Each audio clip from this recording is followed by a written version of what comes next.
Hi friends, welcome back to my channel. ఈరోజు మనం chilli chicken curry ఎలా చేయాలో చూద్దాము. ఇది చాలా టేస్టీగా ఉంటుంది. సో ముందుగా అయితే మనం స్టవ్ వెలిగించి కడాయి పెట్టుకున్నాక 1 టేబుల్ స్పూన్ ఆయిల్ వేసి దానిలో ఒక పెద్ద ఆనియన్, ఒక 8 పచ్చిమిరపకాయలు వేసుకోవాలి. నేనైతే 1/2 కిలో చికెన్ తీసుకున్నాను. ఇప్పుడు ఇవి లైట్గా ఫ్రై చేసుకోవాలి.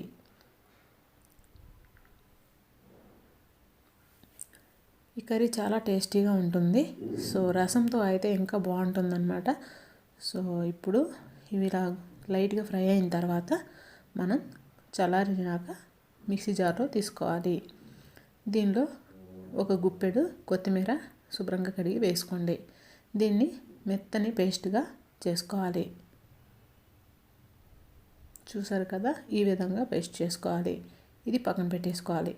ఇప్పుడు అదే కడాయిలో ఒక 3 టేబుల్ స్పూన్ వరకు ఆయిల్ అనేది యాడ్ చేసుకోండి. ఈ ఆయిల్ అనేది హీట్ ఎక్కిన తర్వాత ఒక దాల్చిన చెక్క, అలాగే 3 లవంగాలు వేసుకోవాలి. 1/2 టేబుల్ స్పూన్ వరకు జీలకర్ర వేసుకోవాలి. ఇవి కొద్దిగా చిటపటలాడాక ఒక 2 పెద్ద ఆనియన్స్ సన్నంగా తరిగి వేసుకోండి. ఈ ఆనియన్స్ అనేవి దోరగా ఫ్రై చేసుకోవాలి.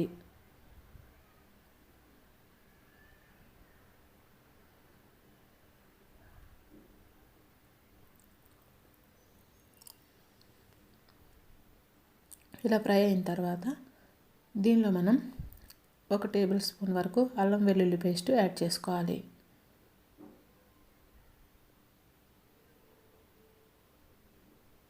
ఇది పచ్చివాసన పోయే వరకు ఫ్రై చేసుకోవాలి.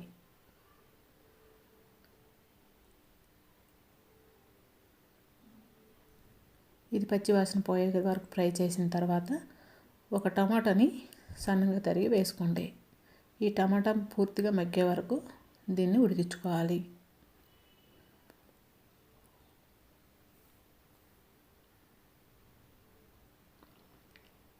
చూసారు కదా, టమాటా పూర్తిగా మగ్గిపోయింది. ఇప్పుడు దీనిలో 1/2 టేబుల్ స్పూన్ పసుపు, అలాగే 1/2 టేబుల్ స్పూన్ వరకు జీలకర్ర పొడి, 1 టేబుల్ స్పూన్ వరకు ధనియాల పొడి, 1 టేబుల్ స్పూన్ సాల్ట్ వేసుకోండి. సాల్ట్ అనేది సరిపోకపోతే మనం తర్వాత వేసుకోవచ్చు. ఇప్పుడు దీన్ని ఒకసారి బాగా కలపాలి.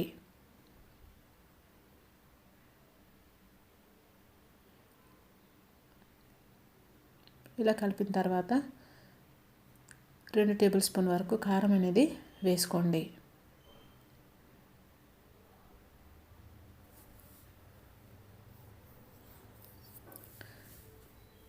ఇప్పుడు మనం ఈ చికెన్ని వేసుకుందాం.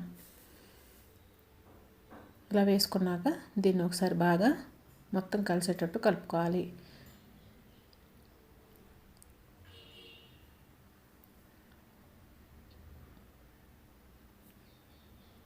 ఇలా కలిపిన తర్వాత మూత పెట్టి ఒక 10 నిమిషాల పాటు దాన్ని అలాగే మగ్గనివ్వండి. చికెన్లో వాటర్ ఉంటుంది కదా, ఆ వాటర్ అనేది మనకి చూసారు కదా ఎలా పైకి వచ్చిందో. ఇప్పుడు మూత తీసి దీన్ని ఒకసారి బాగా కలపండి. ఈ చికెన్ అనేది మనకి మసాలాలోనే చాలాసేపు ఉడకపెట్టుకోవాలి.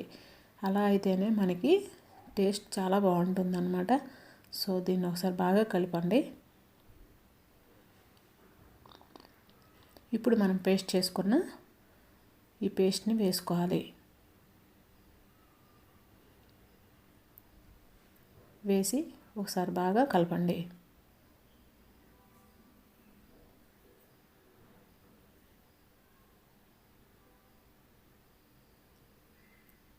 ఇది పూర్తిగా చూసారు కదా కలిసిపోయినాక మూత పెట్టి ఒక 5 నిమిషాల పాటు అలాగే విడిచిపెట్టండి. 5 నిమిషాల తర్వాత మూత తీసి చూస్తే మనకి ఈ విధంగా ఉడుకుతుందన్నమాట. దీన్ని ఒకసారి బాగా కలుపుకోవాలి. మనం ఎంతసేపు చికెన్ని నీళ్ళు వేయకుండా ఇలా ఉడికించుకుంటే టేస్ట్ అనేది అంత బాగా వస్తుందని దీన్ని ఒకసారి బాగా కలుపుకోవాలి.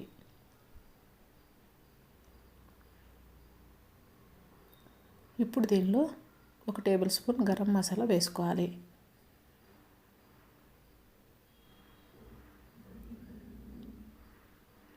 వేసి ఒకసారి కలపాలి.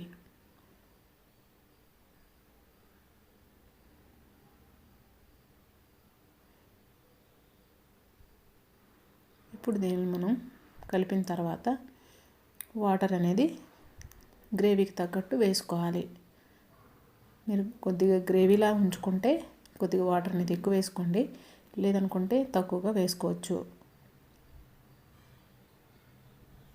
మరీ ఎక్కువ వేయొద్దండి. ఈ కర్రీ అనేది గ్రేవీ ఎంత థిక్గా ఉంటే అంత బాగుంటుంది. సో మనం కొద్దిగా వాటర్ అనేది యాడ్ చేసి ఒకసారి బాగా కలుపుకొని దీన్ని మూత పెట్టి ఒక 10 నిమిషాల పాటు అలాగే ఉడకనివ్వండి.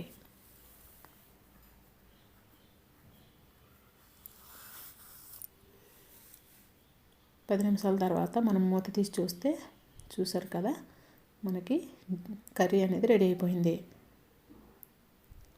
మీరు కానీ కొద్దిగా గ్రేవీ ఎక్కువ కావాలనుకుంటే వాటర్ అనేది కొద్దిగా ఎక్కువ వేసుకోండి, సరిపోతుంది. సో ఇప్పుడు మనం సాల్ట్ అనేది చూసుకుందాం. సాల్ట్ సరిపోకపోతే అడ్జస్ట్ చేసుకోవాలి. నాకైతే సాల్ట్ కొద్దిగా తక్కువైంది, సో కొద్దిగా వేసుకుంటున్నాను. ఈ సాల్ట్ వేసాక బాగా కలిపి ఒక 2 నిమిషాల పాటు ఉడికించి స్టవ్ ఆఫ్ చేసేయడమే. అంతేనండి, ఎంతో టేస్టీగా ఉన్న చిల్లీ చికెన్ కర్రీ రెడీ అయిపోయింది. మరి మీకు కానీ నా వీడియో నచ్చినట్లయితే లైక్ చేయండి, షేర్ చేయండి, సబ్స్క్రైబ్ చేయండి. మరిన్ని వీడియోస్ కోసం పక్కనున్న గంట సింబల్ని క్లిక్ చేయండి. Thank you for watching. Bye friends.